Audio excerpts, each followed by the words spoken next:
Sa lalawigan ng Rizal, matatagpuan ang dalawang pamayanan, ang bayan ng Binangonan at lungsod ng Antipolo. Mga pamayanang parehong pinagpala sa mga likas na yaman na nagbibigay kabuhayan sa kanilang mga mamamayan.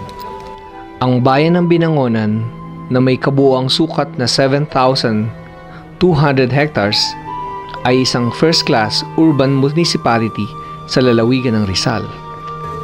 Payak at simpleng pamumuhay ang bubungad sa iyo sa bayan ng Binangonan na kung saan isa ang pagsasaka sa ikinabubuhay ng mga mamamayan.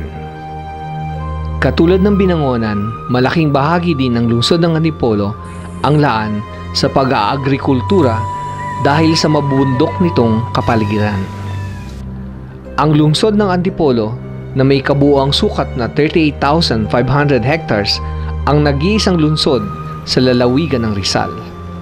Nahahati ito sa dalawang distrito na kinabibilangan ng 16 na barangay. Bagamat parehong pag-aagrikultura ang pangunahing kabuhayan ng dalawang pamayanan, isang magandang industriya ng palaisdaan ang matatagpuan sa Binangonan dahil na rin sa mahabang baybayin nito na nakaharap sa Laguna de Bay. Ngunit sa pagdaan ng mga taon, kasabay ng pagpapalit ng mga namumuno sa dalawang pamayanan, ang Antipolo ay mabilis na umunlad, samantalang ang bayan ng Binangonan ay nanatiling na pag-iwanan na ng kaunlaran. Isang trahedya kung iisipin na ang bayan ng Binangonan na hitik sa mapagkukunan ng likas na kayaman, ngayon ay tila napabayaan. Makikita ang kaawa-awang sitwasyon ng Binangonan sa kanilang pamilihang bayan.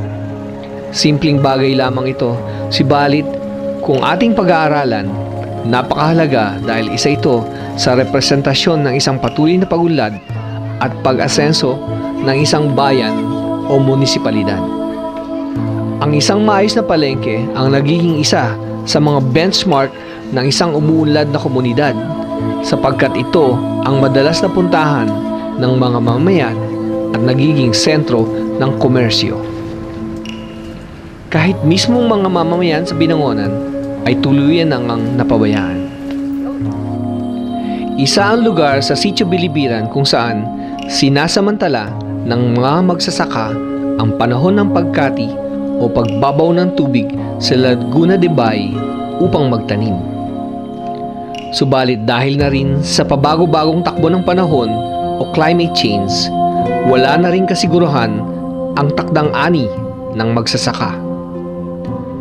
Hindi sila binibigyang karampatang tulong upang magkaroon ng alternatibong hanapbuhay at hindi umasa sa pabago-bagong takbo ng panahon. Madumi, walang kaayusang pamilihan, mga mamamayang napabayaan at mga basurang nagkalat kung saan-saan. Yan ang makikita mo kapag pumunta ka sa Binangonan.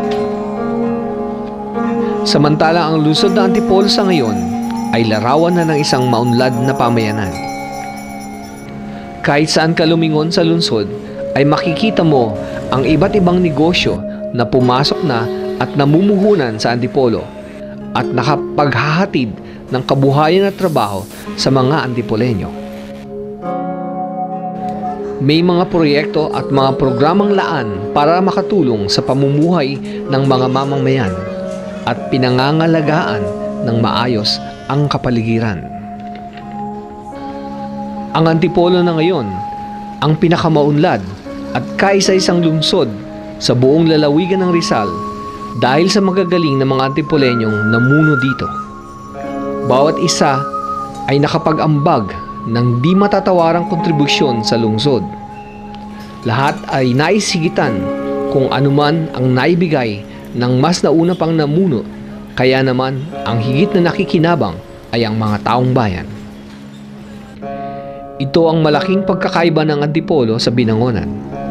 Ang Binangonan ay pinamumunuan lamang ng ilang angkan, pinagpapasapasahan ng mag-aama at magkakapatid, kaya naman ang serbisyo publiko ay nananatili lamang sa isang antas at hindi na tinangkap ang higitan ng mga susunod na leader. Dalawang magkaugnay na pamayanan sa Rizal na magkaiba ang kinahinatnan.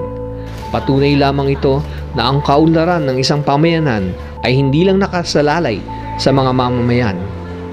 Ang kaunlaran ay higit lalong nakasalalay sa mga lider na handang maglingkod sa bayan.